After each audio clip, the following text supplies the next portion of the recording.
Fareed Zakaria, GPS, CNN Sunday morning, 10 Eastern and Pacific. Now for our What in the World segment.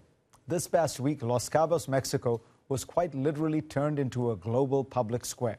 Leaders from 19 top economies plus the European Union gathered to discuss the world's major crises: the euro, global growth, Syria. But the G20 summit, as it's called, also shed light on a few crucial relationships. Take the US and Russia, for example. Much was made of how Presidents Obama and Putin leaned away from each other during talks. Commentators said it felt as chilly as a Moscow winter.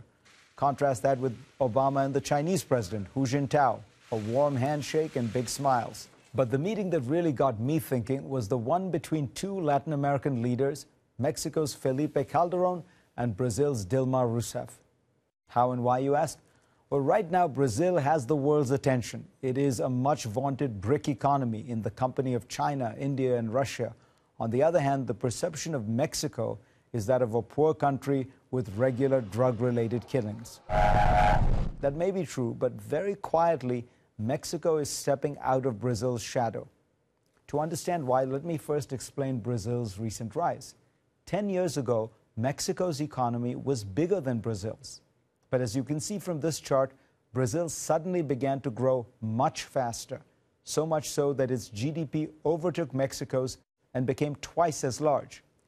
If I had to cite one main reason for this, it would be China, Brazil's biggest trading partner. China's growing appetite for commodities led to a boom in resource-rich Brazil. But just as China buys from Brazil, it competes with Mexico. After joining the World Trade Organization, Chinese manufacturers have undercut Mexican ones, selling at lower prices and in bigger quantities. Not only that, Mexico's biggest trade partner has had its own troubles, and I'm talking about the United States of America. But it seems we're now at another twist in this tale. Brazil can no longer count on a sustained boom in global commodity prices.